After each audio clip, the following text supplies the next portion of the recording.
All right. Welcome to the next episode of level 1 to 18. We just got back from a Nexus Nights. We're going to talk about the deck, the changes that I've done to it, and then, yeah, we'll go from there. Let's go.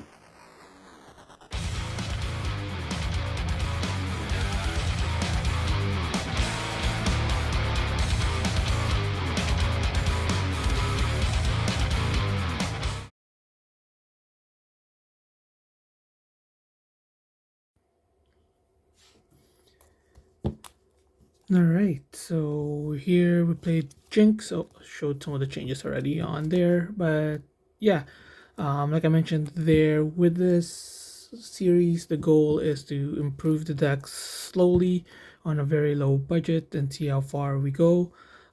Just to talk about a little bit of how the Nexus Nights have been going. Basically, we have a few Nexus Nights in the city, but I'm only able to attend really the one that I've been attending to, and it's the more casual one. The other ones tend to fill up very, very fast, or um, just don't have the time to. We have about, I believe, 4 Nexus Nights right now ongoing. Um, and then 2 of them being really competitive, and then 2 just being very casual. The other casual one to multiplayer, I don't normally go on that one. And then this casual one that I go to drop in, to just come in, play some games, leave type thing. And then the other competitive one of them I just can't do because of the time. And then the other one just gets filled up really, really fast, so I don't even get a chance to um, go there. But we're always on the lookout for that. Anyway, the deck right now still needs a little bit of work. It's okay. It definitely improved from the starter deck, but there's definitely still some work that we could do on it. All right, so we'll just talk about it first here. Um, for the battlefields, we still have the reverse row, the Son Warrant. We haven't removed that, and then we switched one to the Arena's Greatest. The original one was, I believe, Targon Speak, so we switched that there, and this costs us $1. The reason why we put this is because this one basically gets us faster to 8, right? And because the deck tends to be more aggressive, and one of the issues that we did find is it's how hard it is to get for us to get to 8. So having a card like this helps us get closer to that. All right. And then we are going to talk about the cards that we replaced. Um, so in here, we've first, one of the cards that we replaced is Raging Soul. As I've talked before in another video, I believe I mentioned, I don't remember if I did mention it when I was thinking about cutting it after trying it. But basically, what I found is that because we don't have a consistent discard outlet that we can have at our disposal every time, this effect normally doesn't go off as often as we want to. And because of that, basically you play this, and almost always it will be the printed cost at 4, so it becomes a vanilla for the most part, which is okay for 4, but there are better cards to switch it with, and yeah, so we cut that out. The other thing we cut was the Undercover Agent. Now this one here is not a bad card at all, but it's a little too high cost for what we want, so we ended up cutting that. We cut the Get Excited as well. Again, like, this card fits what the card want, or what the deck wants.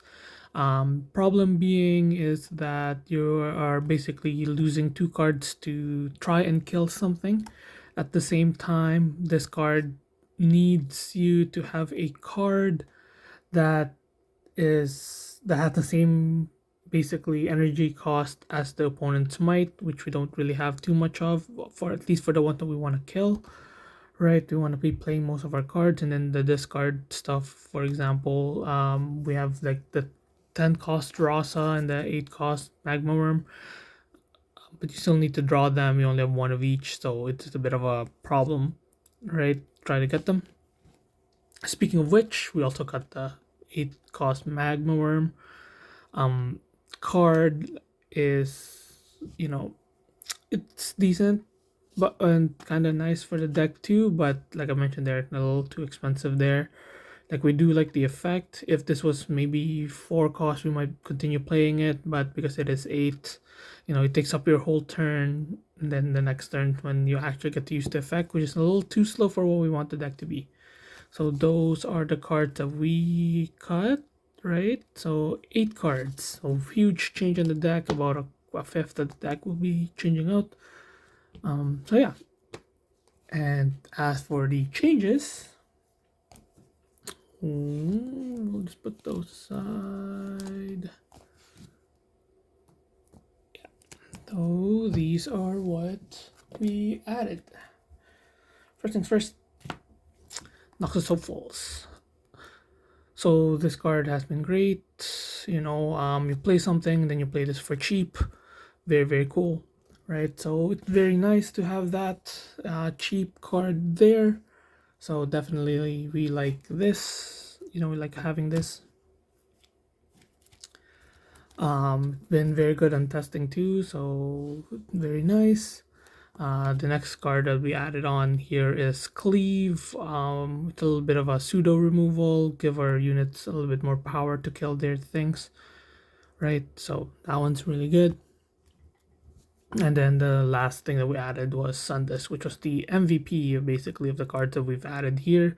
This card has been insanely good as well. So yeah, just the fact that you play this, and the next thing that you play becomes enters ready, and then the next few turns, every time you play 2 units or 2 cards, the unit, if you play the second card as a unit, enters ready. So, and testing this card has been really great. Right, we only got the 2, which was like perfect because when I was basically doing it, right, so I know I needed this, so that spent the $1 there. And then these guys are 50 cents each. Right, so we have basically $4, though, 50 cent, $1.50, $1.50, $3, $4. So I needed 2 cards, and I thought the biggest impact cards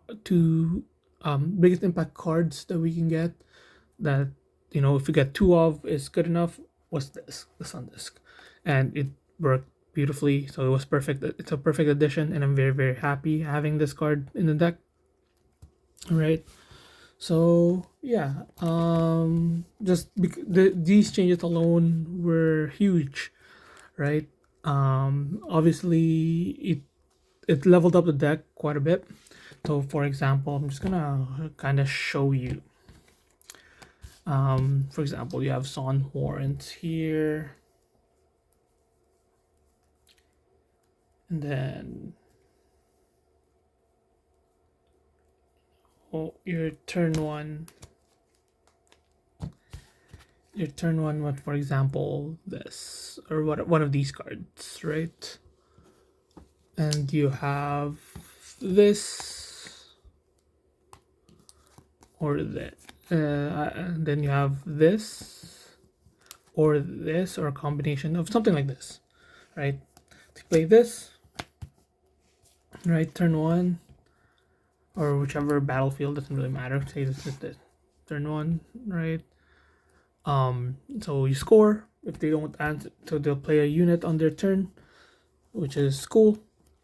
And then your next turn basically becomes, play Sundisk, play Noxus Hopeful, ready, and now you're scoring. So by your turn 2, you will be, if you had Arena's Greatest, you'll be at 2, 3 for holding, 4. You're 4 points by turn 2. And that's huge pressure. They have to answer the board right away. Usually they can't answer 2, so you'll even hold with one of them, and you'll be at 5. Right, and then that's where, whatever other cards you have, Jinx, removal, whatever they may be. So just adding Sundisk alone, and then this changed the deck quite a bit already, right? And then if they have big units that you need to get over, sometimes the Cleave just does the job. So yeah, The level up is insane. You will feel the huge difference just with those few cards that we added on there, just about the $5 addition. Now, with that being said, we're still feels like we could do more, so we want to go faster with the deck. So like I said, that's a good start, but what if we don't get that start? That's kind of when the deck kind of falls apart. That's where we start feeling it. Now it's still not bad, but you definitely feel how much weaker the deck is still. Um, for sure, I have a feeling that I'm going to cut this one, Prison Buccaneer. Potentially this too might just be a little too expensive for what we want. I'll keep looking and see if I do want to cut this, because it does have like the accelerate, so that might be good, but it's also a little too expensive. This one though, for sure, I'm looking at cutting and replacing this. The problem with this is because you discard after you play this, or sorry, you play this for 4, and then that's about it. While you have, you know, this, that if you pay for 4 by basically playing, you get 2 units, right? While in here you pay for 4 and you get 1 unit, which is just too slow for us, for what we want. So we'll see. I'll check out what other stuff I could add on, and then yeah, we'll go on from there. Other than that, yeah, so far we are happy with kind of how the deck is going. So definitely an improvement from the starter deck, just with the $5 change. Hopefully we can improve it to more, and yeah.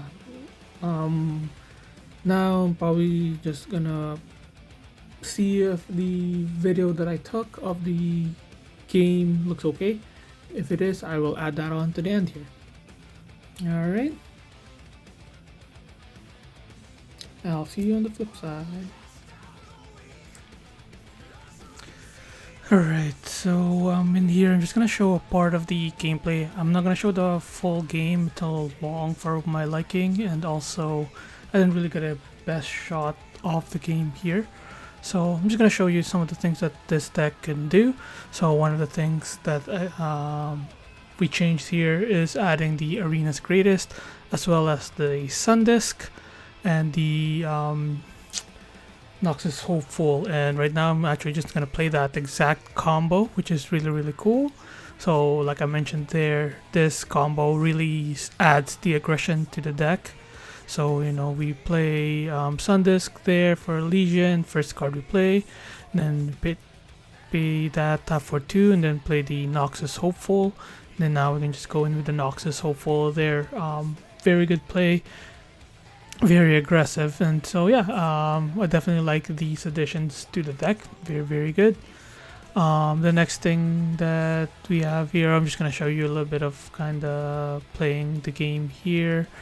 So yeah, my opponent here gonna attack in with that Traveling Merchant, and then we're just gonna gust it, try to not give them the points. Obviously you don't have to do this, I just decided to do it. So gust target for the deck. They are playing Yasuo, so you know, bigger units, we don't really have that much gust targets, so we just kind of want to slow them down while we try to win. And yeah, I'm just gonna show a bunch of the other clips in here. So like this one here, again showing you the power of Sun Disc. So we play Jinx, and then we play Traveling Merchant in here, and now we have a Traveling Merchant that is ready and can score us a point. One thing that you will notice in this play that I did here is I also am wary of the cane that they have set on the field there. So in order to just make sure that our units are not dying there, we just grab our Noxus Hopeful back. You know, so things like that, that's part of learning the game and just kind of understanding what you should do and not. Because obviously if you just left it there, the Noxus Hopeful just dies, so yeah. Few other things in here, another clip that I have. Oh, this one's nice. Just showing that, you know, that Cleave is also another welcomed addition. So we went to attack in here with the cane. Normally we would just trade if we do this attack, but we play a Cleave. Now basically what this does is forces our opponent to either use resources so that, you know, either their cane won't die or that our Jinx dies or something like that. So yeah, so having the addition of the Cleave really adds a lot to the deck. So yeah, overall, I'm just kind of showing you the highlights in here of the match. I did lose this game. I'm not gonna sugarcoat it and say I won this and all the cards made a difference, but it's still, you know, the deck is improved from the normal starter deck with the addition of those few cards. But yeah, I just want to show you that it's still really neat to have these cards, even though we did lose. You know, it's not like a straight wash, and not because we're drawing fully dead. Obviously, it's not at full power, but you know, it's getting there. It's getting there slowly but surely. All right.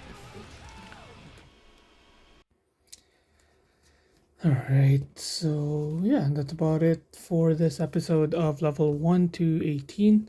If you guys enjoyed the video, give it a like, and then subscribe to the channel. Thank you very much for watching, and drink your veggies.